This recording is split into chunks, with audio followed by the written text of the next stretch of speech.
Bonjour people, ¿cómo están? And today I'm back with another Terraria build for a journey world or just any survival world easy build. So, for today's episode, following with the theme of choosing different artists, I went ahead and chose a painting from Dr. Seuss's Midnight Painting Collection. And as I forget the name right now, it's gonna be more or less of an eerie forest height build. And yeah, that's the basis of what's going on today. So, as my phone decides to load, most of this build is going to be built with stone and a bit more rustic type look. The painting itself is called the Stag At Eve. It's a darker painting. It's got more yellows than this build is going to have, but you know, you can't really dye these bricks that good yellow, and I don't know how to get deep paint in journey mode yet. So I'll figure that out at some point. But anyways, as I'm starting this build is very curvy. And I'm not great at building circular style stuff, so a lot of these have a lot harsher angles. This is definitely a build I might come back and redo again on a larger scale. I just want to try and build this painting in a not survival, I keep thinking Minecraft, in a master mode, any type of mode in Terraria where you're trying to get a starter world and you want something like a very interesting, very nice, small house that you want to start off with.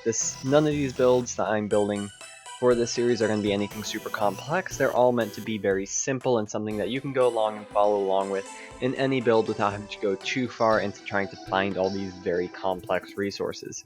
So, with that being said, this build is composed of mainly the stone slab, stone accent slab, gray brick, and stone. The gray brick and stone were used for the foundation of the build and just as like a paving for the entire area surrounding this. And then I used stone slab and stone accent slab for the builds themselves. And then for this first section, where this is a two-part build, there's two different buildings here. I tried to accent the interior of this build with stone accent slab because this one really didn't have a bunch of accents to be thrown in, and then I messed around with trying to use the stone accent slab to make this look more rustic. I was trying to break up the look of it and not make it so smooth, and then I turned around and instead of using the stone accent slab, I used some gray brick to give it more that rustic, that older feel, because stone brick worked so much better in terms of trying to get it to work without a bunch of gaps. Wow, this is so much talking to do in the morning. My voice is already suffering. That's fine. So then I went ahead and started on the second build. Throughout this build, I'm jumping around a lot. There's a lot of things to focus on with this build, and it's just because it's a very complicated and curvy build, which I haven't done a lot of beforehand. So yeah, there was a lot to wrap my head around with, because I just was like, do I want to put this here, what do I want to do? And then you've got this section of the left hand build where you've got like this pillar that I tried to recreate in Terraria, where that was difficult because of the small scale. And all of this, it was just a very interesting process to try and move into, because unlike the last build where it was super curvy but very like organic, this is not so organic. This is more geometrically curvy, which is more difficult to achieve in Terraria.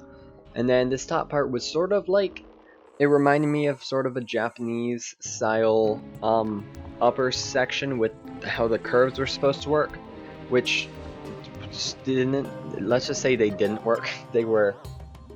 Yeah, there's a lot of things I would probably change if I did this again. Like, I still like the look of the build, but there's a lot of things I'm gonna need to learn before I try and get and build this build again in a new world.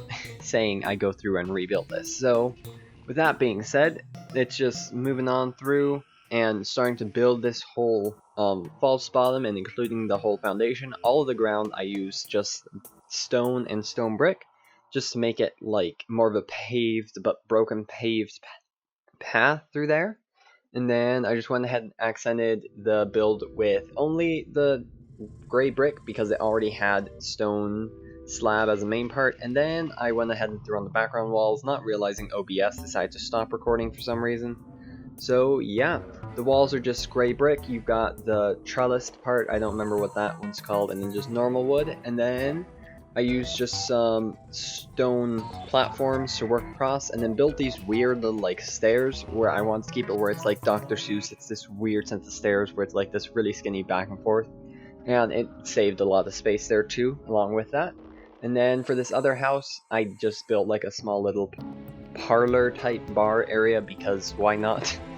And yeah, I think the interiors turned out pretty nice just as a basic place. They only fit two NPCs because the top room doesn't count as anything. And then I threw in some paintings that you get from the painter when he's in the graveyard. And then from there I moved on to working on getting the water feature built in, which took up a lot more space than I expected. But most of it I just built with some stone slab hammered to a half block because it built up the best look, I thought, without taking up too much space, and made it fit with the same size ratio as the rest of the build. And then with that, it was a matter of going through and painting everything. This I don't remember what it's called. It's the illuminate paint that you get. Basically makes it so that the bricks stand out at any point in time. And I use this just because I was going to make this a graveyard biome. So by using illuminate, you would always be able to see the build, which is something I wanted to have done because even in the painting itself, everything is clearly lit up. It's pitch black, but even with the shadows, everything is clearly very bright. So I wanted to go for that same thing in this build, which is why everything was painted with illuminate. So then I worked on trying to get NPCs into the house and figuring out what was needed to do that, and getting gravestones underneath the entire build. For this, I just used some gravestones, this one type of gravestone, because I didn't have any and I had to go die a few times to get these. But it's one type of gravestone, all painted black with a black wall behind them just to hide them very well, and you get that fog look with the more eerie background.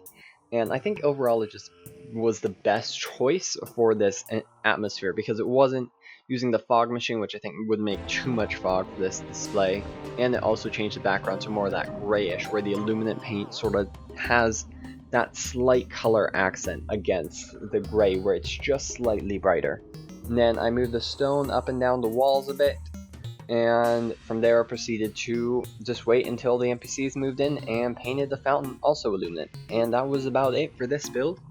Yeah, I just messed around a bit, and before I forget, as I was messing around, I forgot to add in the final part of the build, which was the actual Eve itself. I didn't know what to use, so I just used the new Egyptian statue that now gives you like a defense boost, and that was the final touch-up piece that I needed to throw in on here. So with that being said, thank you guys for watching the video. I hope you guys enjoyed and got some sort of inspiration for a build that you might want to do in your world. And with that, I will see you guys next time. If there's anything you want to see me build, any painting you want to see me try and recreate in Terraria, anything like that, just go ahead and comment down below. There's not that many comments. I normally go through and respond to any and all comments right now because I get like none. So yeah, anything you want to say, go ahead, say it down below. And with that, I will see you guys in the next video. See ya, people.